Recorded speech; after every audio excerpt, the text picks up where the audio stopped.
अस्सलाम वालेकुम स्टूडेंट्स। हमने हमारा जो प्रीवियस लेक्चर था वो इसी बॉइलिंग पॉइंट से रिलेटेड था।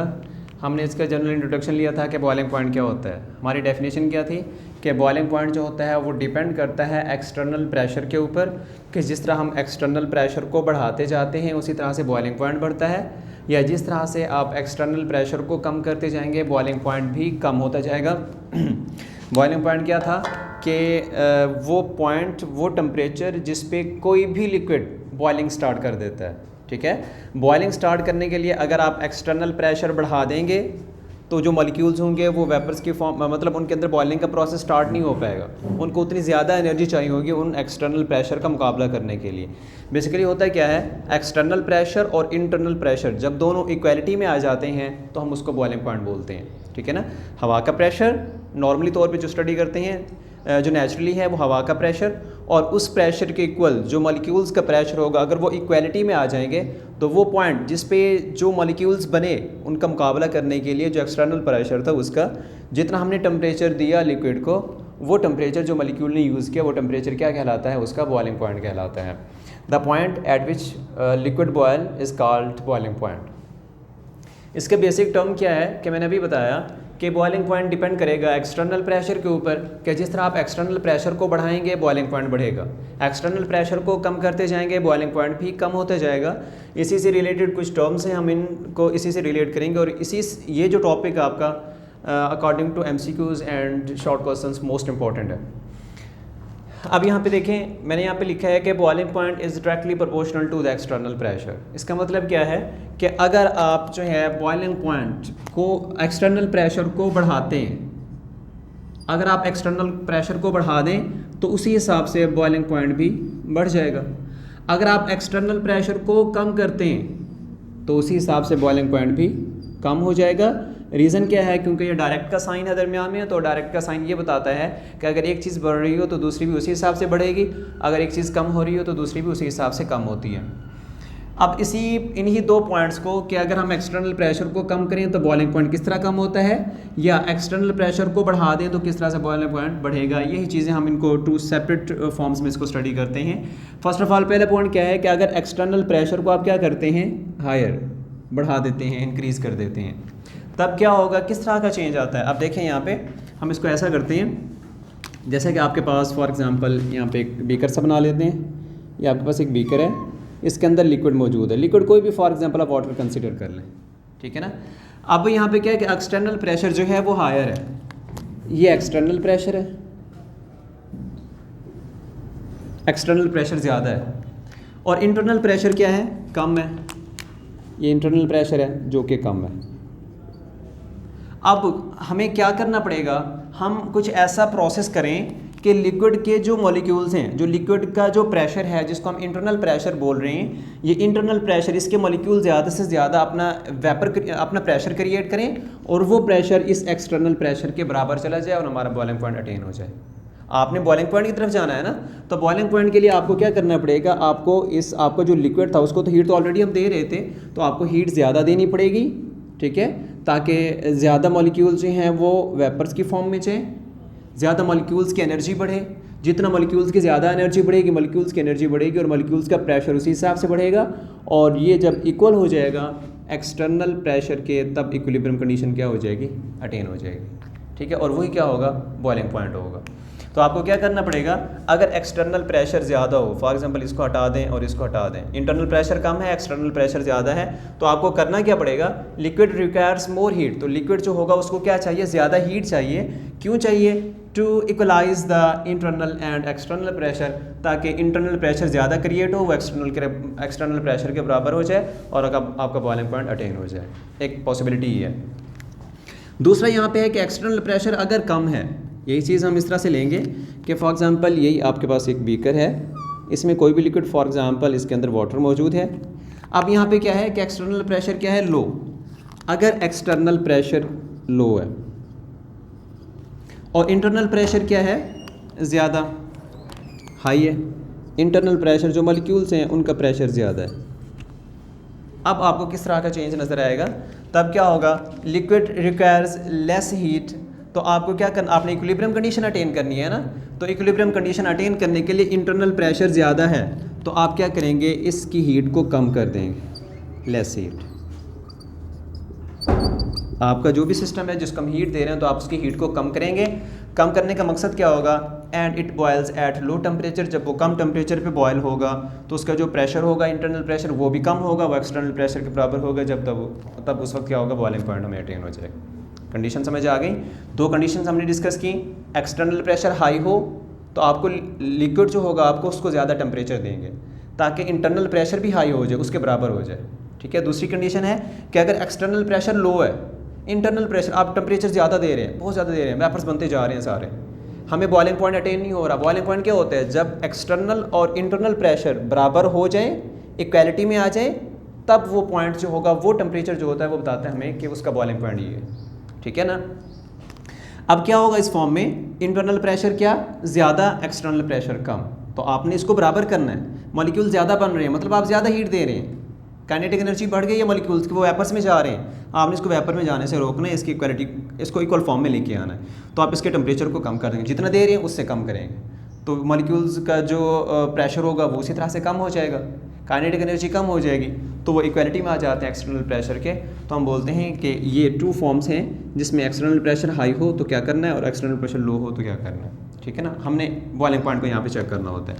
और इसी से रिलेटेड कुछ एग्जांपल्स हैं आपकी बुक में, इसमें काफ़ी सारे एग्जांपल्स इससे रिलेटेड आपके बुक में मेंशन है, लेकिन एक दो इसमें से एक्स्ट्रा भी हैं जो मैंने यहाँ पे बता दी हैं। उसकी रीज़न ये है क्योंकि ये प्रीवियस बोर्ड अगर आप उनके MCQs उठाएं तो आपको ये उसमें MCQs मिलते हैं, तो MCQs को मैंने निकाल के यहाँ पे आपको सेपरेट बताया हुआ, सारे MCQs हैं। ये जितना भी यहाँ पे लिखा हुआ है ना, ये पूरा एक टेबल यहाँ पे बना हुआ है, ये सारे का सारा MCQs के हिसाब से मोस्ट इम्पॉर्टेंट है, ये सारे MCQs आते हैं। अब देखिए, अगर हम यहाँ पे एग्जांपल ले रहे हैं वाटर की, कि अगर वाटर को अगर हम चेक करें, अगर हम वाटर को टेम्परेचर देते हैं 120 डिग्री सेल्सियस, ठीक है ना, तो प्रेशर कितना होगा उसी हिसाब से, प्रेशर कितना है 1489, ठीक है ना, इतना प्रेशर वो क्रिएट करता है। जो इंटरनल प्रेशर की बात कर लेना, बॉइलिंग पॉइंट की बात कर, बॉइलिंग पॉइंट देखें, ये आपका बॉइलिंग पॉइंट, बॉइलिंग टेम्परेचर, मतलब अगर हम अपने लिक्विड को कितना टेम्परेचर दें तो कितना प्रेशर वो क्रिएट करेंगे। ये प्रेशर कौन सा है, उन मॉलिक्यूल्स का प्रेशर है जिसको हम स्टडी कर रहे हैं। ठीक है ना। ये प्रेशर किसका होगा, इसका प्रेशर, ये वाटर इसका प्रेशर है, ये इन मॉलिक्यूल्स का। ठीक है ना।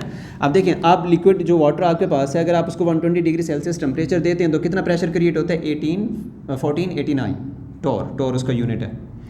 अगर आप टेम्परेचर देते हैं 110, आपका जो लिक्विड है ना, इसको 110 डिग्री सेल्सियस टेम्परेचर दे रहे हैं तो प्रेशर कितना क्रिएट होता है, 760 से 1200, इसी के राउंड अबाउट कहीं पे टेम्परेचर हो सकता है, इसकी वैल्यू चेंज होती रहती है, फिक्स नहीं है, इसी के राउंड अबाउट होता है। 760 टॉर से लेके 1200 टॉर के राउंड अबाउट जो है इसका प्रेशर यहाँ पे मेजर किया गया है। अगर हम टेम्परेचर देते हैं जो है 100 डिग्री सेल्सियस वाटर को, तो क्या होगा, 760 टॉर जो है वो प्रेशर क्रिएट होता है। और ये प्रेशर बेसिकली क्या होता है, ये एक्सटर्नल प्रेशर जो है, इंटरनल प्रेशर, ये जो 760 टॉर जब होता है तब इसको एक और नाम भी दिया जाता है, इसको एटमॉस्फेरिक प्रेशर भी बोलते हैं, एटमॉस्फेरिक प्रेशर। एटमॉस्फेरिक प्रेशर भी इतना ही होता है, 760 टॉर होता है। इस वक्त क्या होगा, ये आपका बॉइलिंग पॉइंट है वाटर का। ठीक है ना। बॉइलिंग रेंज को चेक कर रहे हैं हम कि बॉइलिंग पॉइंट कहाँ पे अटेन होगा। जिस तरह से आप क्या कर रहे हैं, ये नॉर्मल कंडीशन है बॉइलिंग पॉइंट की, ये वाली, ये नॉर्मल कंडीशंस हैं। अब अगर आप जिस तरह प्रेशर को, एक्सटर्नल प्रेशर को जिस हिसाब से बढ़ाते जाएंगे उतना टेम्परेचर आपको ज़्यादा देना पड़ेगा। अब देखें, वाटर है, वाटर को ऊपर आपने प्रेशर अप्लाई किया, जितना प्रेशर ज़्यादा देंगे मॉलिक्यूल्स का बनना उतना मुश्किल होता जाएगा, मतलब जितना प्रेशर बढ़ेगा टेम्परेचर बढ़ता जाएगा।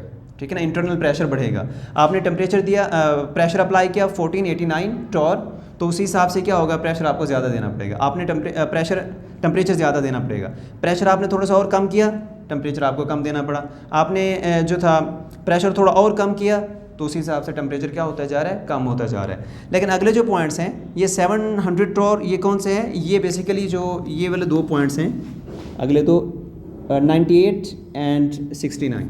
98 जो डिग्री सेल्सियस टेम्परेचर है, अगर हम इतने टेम्परेचर पे ना 98 पे जो वाटर होता है वो बॉयल हो जाता है। कहाँ पे, ये एग्जांपल है मरी हिल से रिलेटेड। मरी पे जाके अगर हम चेक करें ना, मरी की पहाड़ियों पे, वहाँ पे टेम्परेचर कितने पे बॉइलिंग स्टार्ट करता है, 98 डिग्री सेल्सियस पे। उसकी रीज़न क्या होती है, क्योंकि वहाँ पे जो मरी की पहाड़ियाँ हैं उनके ऊपर जो प्रेशर होता है हवा का वो कितना होता है, वो 700 टॉर होता है उसका प्रेशर, ठीक है ना। अब ये जो प्रेशर है 700 टॉर, ये बेसिकली क्या है, ये हवा का प्रेशर है। अब बेसिकली नॉर्मल एक सी लेवल पे ये जो है ना ये 760 टॉर, ये 1 एटमॉस्फेरिक प्रेशर है, मतलब एट सी लेवल। तो हम जो आप नॉर्मल लाइफ में स्टडी करते हैं हम ये टेम्परेचर लेते हैं 760 टॉर। अब अगर ये वाला जो है ना ये 700 है, फिर 323 है, ये क्या है, जब मरी हिल्स पे जाते हैं, मरी की पहाड़ियों पे, आपको पता होगा अगर हम अर्थ को देखें तो अर्थ की कंडीशन किस तरह की है। फॉर एग्जांपल ये अर्थ है, ठीक है ना। अब इस अर्थ के अगर इसको स्टडी करें तो इसके आसपास जो हवा का प्रेशर है वो इसके साथ इसके आसपास गैसेस बहुत ज़्यादा होती हैं। ये अर्थ है ना, जो अर्थ के जितना आप अर्थ के करीब आएंगे गैसेस का आपको एक गिलाफ जो होगा उसमें गैसेस आपको ज़्यादा मिलेंगे, गैसेस ज़्यादा होती हैं। जितना आप इस अर्थ से दूर होते जाते हैं गैसेस की कंसंट्रेशन आहिस्ता आहिस्ता कम होना शुरू हो जाती है, मतलब हवा का प्रेशर आहिस्ता आहिस्ता कम होना शुरू हो जाता है, ठीक है ना। जितना हवा का प्रेशर कम होगा उतना जो है बॉइलिंग का प्रोसेस जल्दी हो जाएगा। हवा का प्रेशर का मतलब क्या है, एक्सटर्नल प्रेशर। एक्सटर्नल प्रेशर जैसे हम देखें यहाँ पे एग्जांपल दिया मरी हिल्स के, जैसे हम मरी की पहाड़ियों पे जाते हैं ना, वहाँ पे अगर चेक करें तो वहाँ का जो हवा का प्रेशर है मरी हिल्स पे वो कम होता है, ठीक है ना। हवा का प्रेशर कम होने की वजह से जो बॉइलिंग होती है वो कितनी बजाय 100 के कहाँ पे स्टार्ट हो जाते हैं, 98 डिग्री सेल्सियस पे बॉइलिंग स्टार्ट हो जाती है। अगर हम जाते हैं ये जो नेक्स्ट है ये माउंट एवरेस्ट से रिलेटेड ये एग्जांपल है, माउंट एवरेस्ट। अगर हम इसको चेक करें, माउंट एवरेस्ट मरी हिल से जो ये पहाड़ियाँ बहुत ज़्यादा ऊंची होती हैं, तो अगर हम माउंट एवरेस्ट पे जाके अगर हम चेक करें तो क्या होगा कि उसका जो माउंट एवरेस्ट पे प्रेशर होता है हवा का एक्सटर्नल प्रेशर कितना होता है, 323 टॉर, ठीक है ना। अब इस टेम्परेचर माउंट एवरेस्ट पे इनकी पहाड़ियों पे जाके जब हम चेक करते हैं ना वाटर को बॉइलिंग, वहाँ पे जाके वाटर को बॉयल करें तो वाटर कितना टेम्परेचर लेता है बॉइलिंग के लिए, 69 डिग्री सेल्सियस। मतलब ये है ना कहने का कि जिस तरह एक्सटर्नल प्रेशर, ये एक्सटर्नल प्रेशर जिस तरह बढ़ेगा,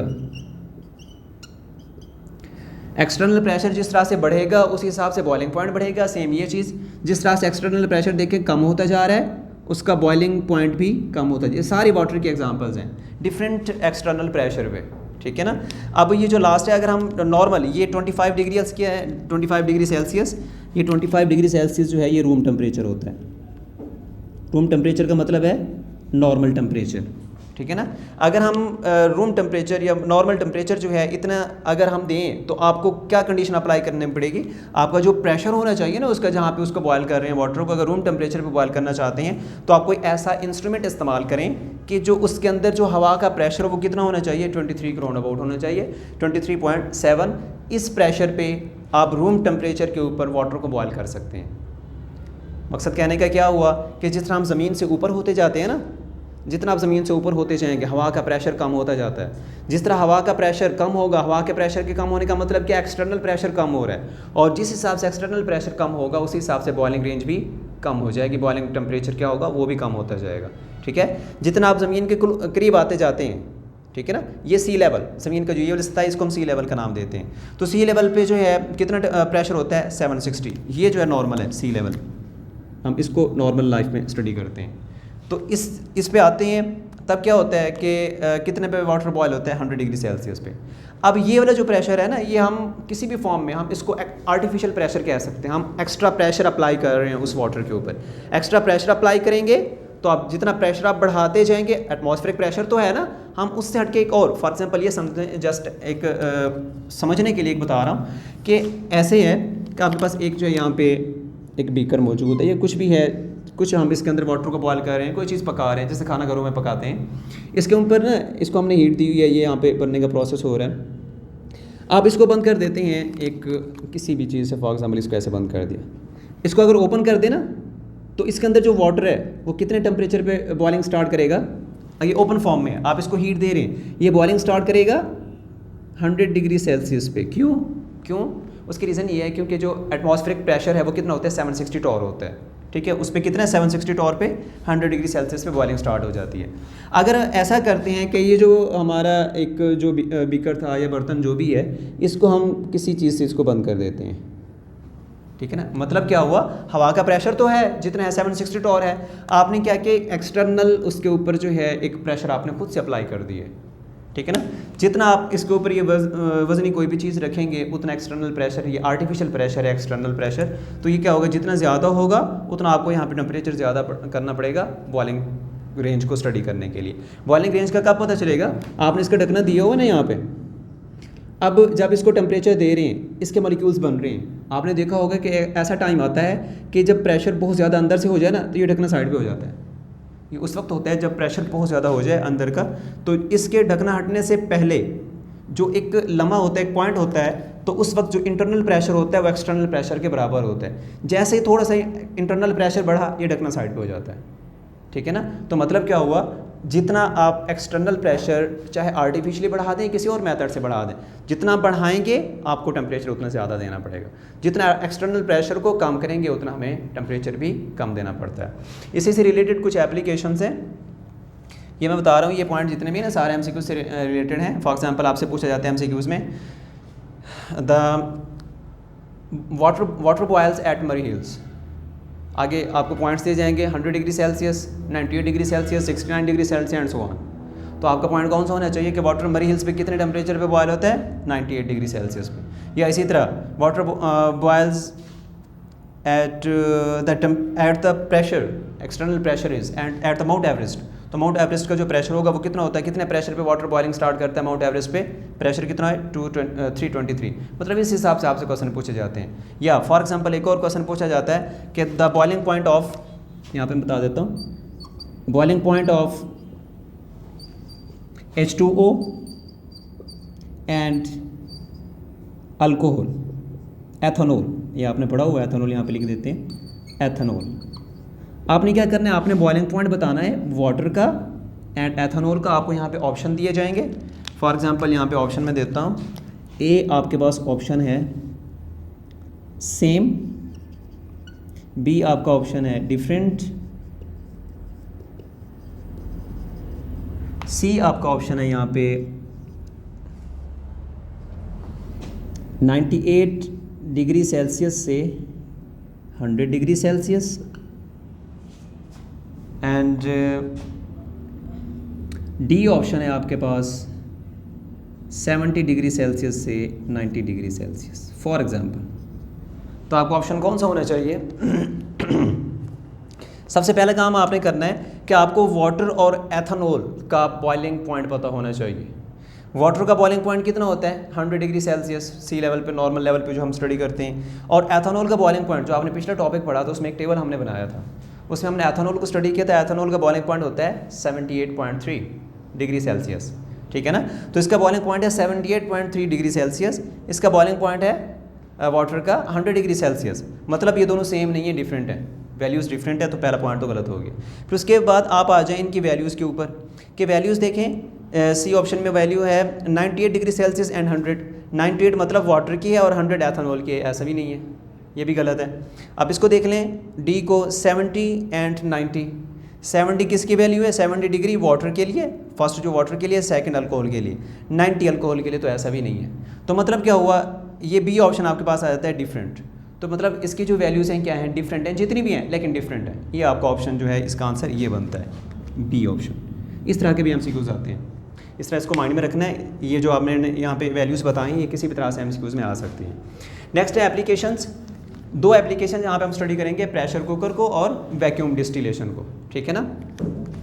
अब प्रेशर कुकर में जो है इसको एज हम लेंगे, दो पॉइंट्स यहाँ पे स्टडी किए थे ना स्टार्ट पे, हमने कहा था एक्सटर्नल प्रेशर अगर हाई हो, दूसरा था एक्सटर्नल प्रेशर अगर लो हो।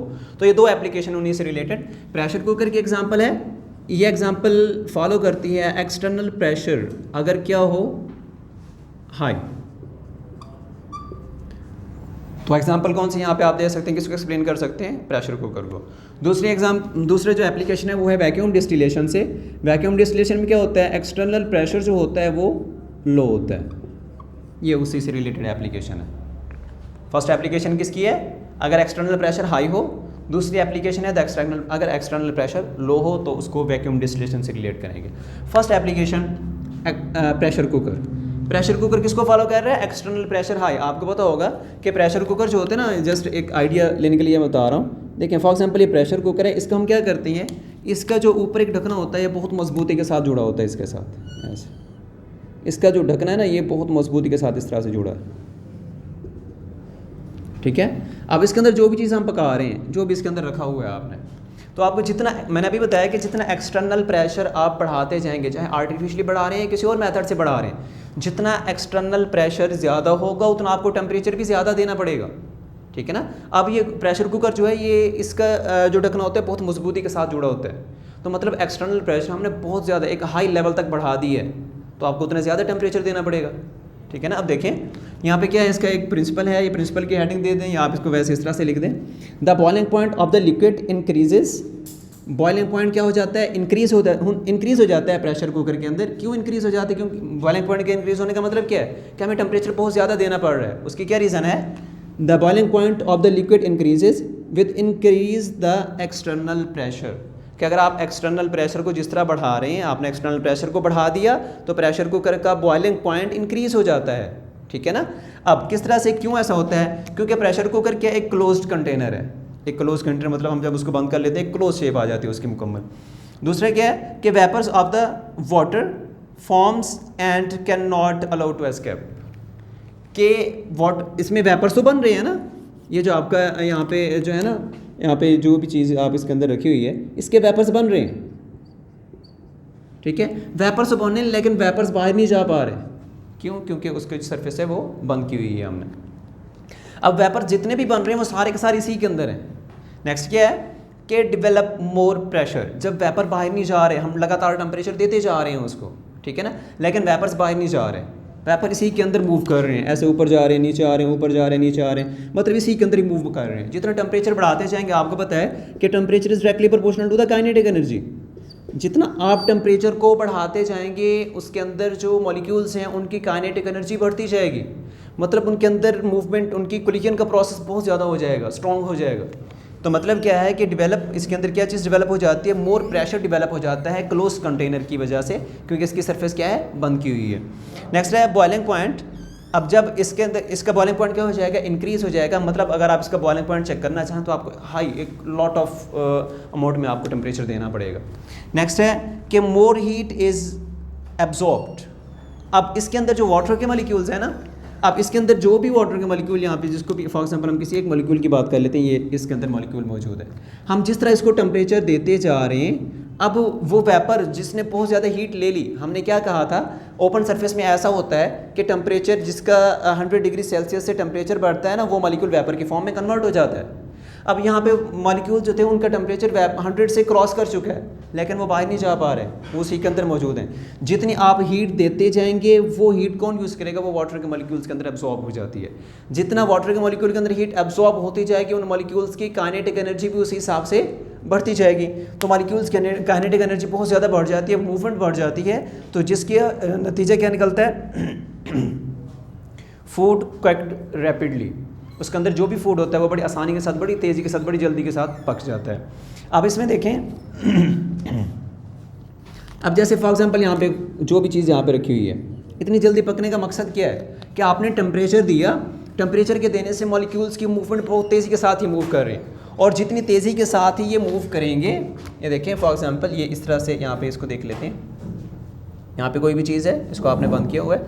अब इसके अंदर जो मॉलिक्यूल्स हैं, जो मॉलिक्यूल्स यहाँ से निकलेंगे ऊपर जाएंगे, ये ऊपर से वापस जब नीचे आएंगे, मतलब मॉलिक्यूल्स की मूवमेंट के बढ़ने की वजह क्या है, जो भी चीज़ यहाँ पे रखी हुई है ना जिसको हम पका रहे हैं, ये बहुत तेज़ी के साथ उसके साथ हिट करेंगे और उसके अंदर घुस जाते हैं, बहुत तेज़ी के साथ हिट करते हैं। जैसे मॉलिक्यूल्स ऊपर से टकरा के वापस है उससे हिट किया, फिर ऊपर से आके वापस टकराते हैं उस सब्सटेंस के साथ जिसको हम जिसके साथ कोई कुकिंग का प्रोसेस कर रहे हैं, तो ये जब उसके साथ बड़ी तेज़ी के साथ हिट करते हैं, टकराते हैं, तो जो भी सब्सटेंस होता है, जो भी चीज़ आप उसके अंदर पका रहे हैं, वो बहुत जल्दी पक जाती है। उसकी रीज़न ये होती है, बेसिक रीज़न क्या है, ये टेम्परेचर है। जितना टेम्परेचर ज़्यादा देते जाएंगे, मॉलिक्यूल्स की काइनेटिक एनर्जी बढ़ेगी। ये काइनेटिक एनर्जी क्या करती है, मॉलिक्यूल्स की मूवमेंट जो होती है ना, वो बहुत तेज़ी के साथ उस सब्सटेंस के साथ जितना जल्दी हिट करेंगे, उसमें से पास होकर उसको जो है, ये जो कोई भी चीज़ बॉयल हो रही हो या कोई भी चीज़ उसके अंदर आप गलने के लिए आप रखते हैं, तो बहुत जल्दी जो है वो चीज़ पक जाती है, ठीक है ना। इसमें सबसे बेसिक चीज़ क्या आ जाती है कि एक्सटर्नल प्रेशर जो है वो बढ़ गया, जिसकी वजह से आपने उसका बॉइलिंग रेंज जो थी वो इंक्रीज़ होगी। आपने ज़्यादा टेम्परेचर दिया और एक्स्ट्रा टेम्परेचर कहाँ जाता है, वो मॉलिक्यूल्स खुद यूज़ कर लेते हैं, उनके अंदर एब्जॉर्ब हो जाता है, और जितना मॉलिक्यूल्स के अंदर ये जो टेम्परेचर होता है वो एब्जॉर्ब होता है, तो उसी हिसाब से उनकी काइनेटिक एनर्जी बढ़ती है। जितनी काइनेटिक एनर्जी ज़्यादा होती है उतना उनके अंदर मूवमेंट बढ़ेगी, और इसी हिसाब से वो जो है हमारा जो फूड होता है जल्दी पक जाता है। और यहाँ पे क्वेश्चन भी आता है इसी से रिलेटेड, शॉर्ट क्वेश्चन, और ये इंपॉर्टेंट शॉर्ट क्वेश्चन भी है प्रेशर कुकर से रिलेटेड। इसी से लास्ट में जो पॉइंट है, food cooked rapidly in pressure cooker why, कि प्रेशर कुकर के अंदर जो खुराक होती है वो बहुत बाकी बर्तन की निस्बत इसके अंदर जल्दी पक जाती है। उसकी रीज़न क्या है? इसकी रीज़न, बेसिक रीज़न क्या आ जाएगी? एक्सटर्नल प्रेशर के बढ़ने की वजह होती है, जिसकी वजह से इसका बॉइलिंग रेंज इसकी बढ़ जाती है। नेक्स्ट एप्लीकेशन है vacuum distillation. Vacuum distillation, distilled एक वर्ड है ये, डिस्टिलेशन इसका मतलब होता है साफ़ करना, सेपरेट करना in the form of vapours की फॉर्म में, उसको मतलब प्योरीफिकेशन का प्रोसेस है ये डिस्टिलेशन।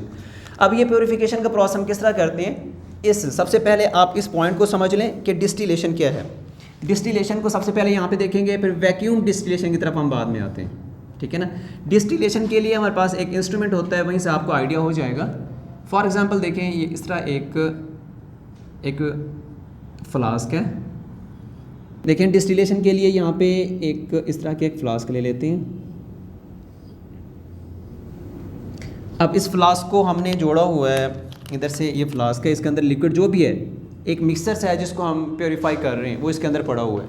आप क्या करते हैं, इधर से एक ट्यूब इधर से लगा ली जाती है, इसमें से फिट करके इस तरह का एक स्ट्रक्चर होता है जिसको बोलते हैं कंडेंसर। ये जस्ट आइडिया के लिए आपको बता रहा हूँ, वैसे ये डायग्राम बनाने की ज़रूरत नहीं है, आपने जस्ट इसको समझना है।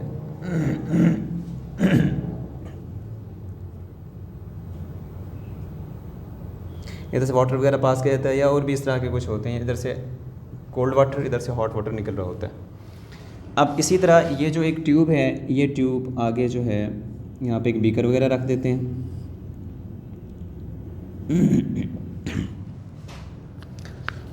अब ये जो स्ट्रक्चर है इसको फॉर एग्जांपल यहाँ से आपने बंद कर दिया है, इसको देंगे हीट। जैसे ही हीट देंगे इसके वेपर्स बनेंगे। यहाँ पे जो वाटर है ना, फॉर एग्जांपल ये समझे जैसे हमारे इस एरिया का जो वाटर है उसमें साल्ट वगैरह भी मौजूद हैं। जैसे नल का पानी लें, उसके अंदर सारा साल्ट होते हैं वाटर के अंदर। हम क्या करते हैं, हम चाहते हैं कि हम उस वाटर को प्योरीफाई करें, उसमें से साल्ट्स जो हैं वो सेपरेट हो जाएं और वो हमारा जो वाटर है वो प्योरीफाई हो जाए। तो उसके लिए ये मेथड होता है डिस्टिलेशन का। ये डिस्टिलेशन है, वैक्यूम डिस्टिलेशन नहीं है, ये डिस्टिलेशन है। क्या करेंगे, आप इसको हीट देंगे, जो वाटर होगा उसके वेपर्स बनेंगे। ये वेपर यहाँ से मूव करेंगे इस नल के ज़रिए, ये वेपर्स यहाँ से जैसे मूव करेंगे यहाँ से पास होंगे इस नाली के ज़रिए, और इधर जब ये जो है ना, ये मैंने इस तरह की एक शेप बनाई है, इसको बोलते हैं कंडेंसर। ये कंडेंसर होता है। कंडेंस का मतलब होता है जमाना। कंडेंसर जमाने वाला, इकट्ठा करने वाला मॉलिक्यूल्स को।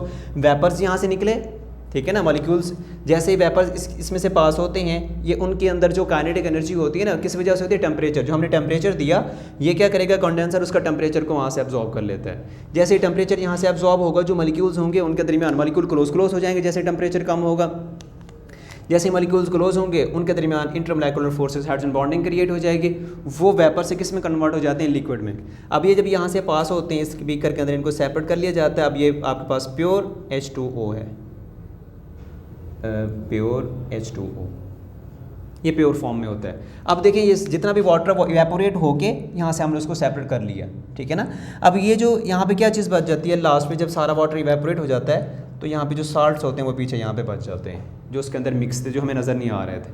मतलब क्या हुआ कि हम ये प्योरीफिकेशन का प्रोसेस करते हैं, जिसमें वाटर को वेपर्स की फॉर्म में कन्वर्ट करके कंडेंसर से पास करते हैं। कंडेंसर उनको लिक्विड स्टेट में कन्वर्ट कर देता है। जो आपका यहाँ पे वाटर है ना, ये प्योर वाटर, इसके अंदर साल्ट्स नहीं होंगे, तो ये साल्ट हमने यहाँ से इस तरह से सेपरेट कर लिया। ये प्रोसेस होता है डिस्टिलेशन का प्रोसेस कहलाता है। अब हमारा जो टॉपिक है वो है वैक्यूम डिस्टिलेशन। वैक्यूम वर्ड है। वैक्यूम का मतलब क्या होता है, खला।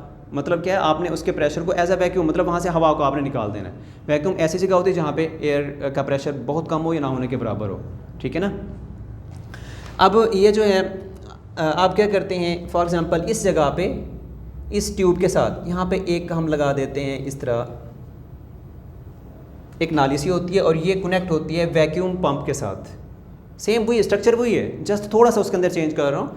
यहाँ पे मैंने एक नाली लगा दी और ये कनेक्ट है वैक्यूम पंप के साथ, ठीक है ना। अब वैक्यूम पंप क्या है, वैक्यूम क्या करेगा, वैक्यूम पंप इसके अंदर वैक्यूम क्रिएट करेगा, मतलब इसके अंदर जो एयर इस नाली के अंदर यहाँ पे कंडेंस है उसको हमने यहाँ से निकाल लेना इस वैक्यूम पंप से। अब यहाँ पे एयर का प्रेशर क्या हो जाएगा, कम। जब एयर का प्रेशर कम होगा तो आपको थोड़ा टेम्परेचर देना पड़ेगा वेपर्स बनाने के लिए, ठीक है ना। इस तरह ये जब वैक्यूम की बात करते हैं तो आपका मुकम्मल जो एक इंस्ट्रूमेंट होता है उसको आपने मुकम्मल तौर पे बंद करना है कॉर्क से, ताकि एयर का इसके अंदर इंटर होने का रास्ता ना हो कहीं से भी, ठीक है। ये वैक्यूम पंप यहाँ पे वॉल्व लगा होता है। अब वैक्यूम पंप का काम क्या है, वैक्यूम जिस तरह आपने पढ़ा था ना मैनोमेट्रिक मेथड को हमने स्टडी किया था कि वहाँ पे भी हमने वैक्यूम पंप लगाया हुआ था, उसमें जो एयर है एयर को हम वहाँ से निकालते रहते हैं 1 बाय 1, तो जो है वहाँ पे प्रेशर जो होता है कम हो जाता है, कम टेम्परेचर के ऊपर जो है वो उसके अंदर बॉइलिंग स्टार्ट हो जाती है, वेपर्स बनते हैं। सेम वही प्रोसेस है कि जब आप इसमें से वैक्यूम पंप को ओपन करेंगे इसके अंदर जो एयर कंडेंसर सारी हम निकाल लेते हैं, फिर आप इसको हीट देंगे, इसके वेपर्स बनेंगे। तो वेपर जैसे कंडेंसर, ये कंडेंसर है, ठीक है ना, ये वाला है ना, इसको बोलते हैं कंडेंसर, ये वाला, ये सारा कंडेंसर है। इसमें से बेसिकली इसके अंदर वाटर होता है, यहाँ से वाटर पास करते हैं, इसमें से पास होकर यहाँ से निकलता है। तो ये कोल्ड वाटर होता है, यहाँ से हॉट वाटर बाहर निकल जाता है, ठीक है ना। अब टेम्परेचर जो होता है वो वाटर के अंदर आ जाता है। अब ये जो वेपर्स होंगे, वेपर यहाँ से लिक्विड की फॉर्म में आपके पास आ जाएंगे। तो ये प्रोसेस क्या है। अब वैक्यूम डिस्टिलेशन जो है, अब इसकी डेफिनेशन देखिए, the process of heating the liquid under reduced pressure vapour is formed. Reduce pressure का मतलब क्या है कि ये एक ऐसा प्रोसेस, यहीं से डेफिनेशन आपने यहीं से करनी है कि ऐसा प्रोसेस कि इसमें क्या करते हैं आप, हीटिंग ऑफ लिक्विड, जो लिक्विड इसको हीट करेंगे अंडर रिड्यूस्ड प्रेशर, इसका जो प्रेशर है, अंदर का जो प्रेशर है वो क्या होता है, रिड्यूस होता है। रिड्यूस का मतलब होता है कम करना। हम इस वैक्यूम पंप से क्या करते हैं, उसका प्रेशर को कम कर देते हैं। वेपर्स बना रहे हैं under reduced pressure, vapour is formed. फिर जैसे हीट करेंगे यहाँ से क्या बनते हैं, वेपर्स बनते हैं। जैसे वेपर बनेंगे टेम्परेचर क्या होगा, लो होगा। क्यों? क्योंकि प्रेशर जब कम है तो टेम्परेचर भी आपको क्या देना पड़ेगा, लो। तो लो टेम्परेचर पे वेपर्स बन जाते हैं, जिसको हम लिक्विड स्टेट में कन्वर्ट करके जो उसको सेपरेट कर लेते हैं। ये प्रोसेस क्या कहलाता है, वैक्यूम डिस्टिलेशन। अब इसको देखें, वैक्यूम डिस्टिलेशन बेसिकली इसका प्रिंसिपल क्या होगा, यह है कि boiling point of a liquid decreases by decreasing the external pressure. जब आप इसमें से एयर को निकाल लेते हैं वैक्यूम पंप के जरिए तो प्रेशर एक्सटर्नल कम हो जाता है। जब एक्सटर्नल प्रेशर कम हो जाएगा तो आपका जो बॉइलिंग पॉइंट होगा वो भी कम हो जाएगा, आपका वाटर होगा जल्दी बॉयल होगा। अब इसके एडवांटेजेस क्या हैं इस वैक्यूम डिस्टिलेशन के। पहला है कि it decreases the time for distillation process, कि टाइम जो है इस डिस्टिलेशन के प्रोसेस में कम से कम लगता है। देखें, अगर आप टेम्परेचर दे रहे हैं ना, आप for example temperature 100 degree centigrade पर लेकर जाएंगे तो आपको टाइम लगेगा। आप उसको फ्यूल देते जाएंगे, उसको टेम्परेचर जब वहाँ तक नहीं पहुँचेगा तब तक इवेपोरेशन का प्रोसेस नहीं होगा, जो है बॉइलिंग पॉइंट स्टार्ट नहीं होगा। तो मतलब कि अगर प्रेशर कम है, आपने थोड़ा सा टेम्परेचर दिया, बहुत जल्दी उसके अंदर जो है बॉइलिंग पॉइंट क्रिएट हो गया, वेपर्स बनने स्टार्ट हो गए, ठीक है ना। तो मतलब क्या है कि it decreases the time for distillation process. Distillation के प्रोसेस के लिए टाइम क्या लगता है, कम से कम टाइम लगता है। नेक्स्ट आ जाता है it decreases it is economical. Economical का मतलब होता है कि इससे हमें जो है मुआशियत के हिसाब से, मुआशी हिसाब से बचत होती है, कि इस पे खर्च कम आता है। क्यों? क्योंकि देखिए, जब प्रेशर नहीं है, वेपर का प्रेशर जो है ना, एक्सटर्नल प्रेशर कम है, प्रेशर के कम होने की वजह से थोड़े से टेम्परेचर पे थोड़ी सी आपने हीट दी, थोड़ा सा फ्यूल यूज़ किया, फ़ौरन से वेपर्स बनने स्टार्ट हो गए। मतलब फ्यूल कम यूज़ किया, इस वजह से हमें ये भी एक फ़ायदा होता है कि कम फ्यूल यूज़ करना पड़ता है।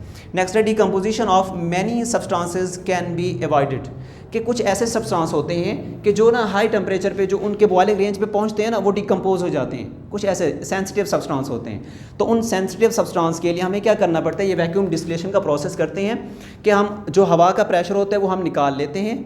जैसे ही टेम्परेचर देते हैं वो उस टेम्परेचर पे, जैसे कि उसी टेम्परेचर पे पहुंचने से पहले ना वो उसके जो है बॉइलिंग रेंज स्टार्ट हो जाती है। फॉर एग्जांपल, यहाँ पे एग्जांपल है ग्लिसरीन की। ग्लिसरीन जो है 290 डिग्री सेल्सियस पे इसका ये बॉइलिंग पॉइंट है इसका, नॉर्मल कंडीशन में सी लेवल पे, ठीक है, 1 एटमॉस्फेयर पे। अगर आप दूसरा टेम्परेचर देखें टॉर में तो 760 टॉर पे ये क्या होता है, किस टेम्परेचर पे बॉइलिंग स्टार्ट करता है, 290 पे। ये वो टेम्परेचर है जो इसका बॉइलिंग पॉइंट भी है और इसकी डिकम्पोजिशन रेंज भी है। जब हम इसका बॉइलिंग पॉइंट चेक करते हैं तो इस टेम्परेचर पे ये जो ग्लिसरीन है ये डिकम्पोज हो जाते हैं, इसके मॉलिक्यूल्स टूट जाते हैं, तो हमें ये नुकसान हुआ ना। तो ये हम इस तरह का प्रोसेस, इसका बॉइलिंग रेंज, इसका मतलब ये हुआ कि हम इसका बॉइलिंग पॉइंट चेक ही नहीं कर सकते। लेकिन ऐसा नहीं है, अगर आप वैक्यूम डिस्टिलेशन का प्रोसेस करें, आप वो जो ग्लिसरीन है इसका मिक्सर यहाँ पे रखें, तो इस तरह सबसे पहले क्या करेंगे, एयर को यहाँ से निकाल लें, प्रेशर कम कर लें। प्रेशर कितना कम करना है, कितनी आपने एयर निकालनी है, आपने एयर निकालनी है कि जो इसका इंटरनल हवा का जो प्रेशर है ना, कम से कम कितना रहना चाहिए, 50 टॉर। 760 टॉर से आपने कितना प्रेशर कम कर दिया, 50 टॉर। मतलब आपने इसके अंदर बहुत ज़्यादा जितनी एयर आप निकाल सकते थे आपने निकाल ली, लेकिन कितना प्रेशर बचा हुआ है, 50 टॉर। अब ये 50 bar उसका मैक्सिमम प्रेशर है, इस प्रेशर पे आप उसको टेम्परेचर देंगे, टेम्परेचर जैसे ही देंगे कितना टेम्परेचर देना पड़ेगा 210 डिग्री सेल्सियस पे इस ग्लिसरीन के जो वेपर्स हैं वो बनने स्टार्ट हो जाते हैं। अब ये रेंज 290 और 210 में अच्छा खासा डिफरेंस है। 290 पे डिकम्पोजिशन थी ना, 210 पे डिकम्पोजिशन नहीं है, तो इसी 210 डिग्री सेल्सियस पे ग्लिसरीन जो है इसके वेपर्स बनने स्टार्ट हो जाते हैं, तब हम इसका बॉइलिंग पॉइंट इसको जो है सेपरेशन का प्रोसेस कर सकते हैं। इससे क्या होता है, कैन नॉट डिकम्पोज, इस टेम्परेचर पे जो है ग्लिसरीन डिकम्पोज नहीं होती एंड इजीली प्योरीफाइड, और इसको आसानी से किसी भी कंपाउंड से प्योरीफाई किया जा सकता है।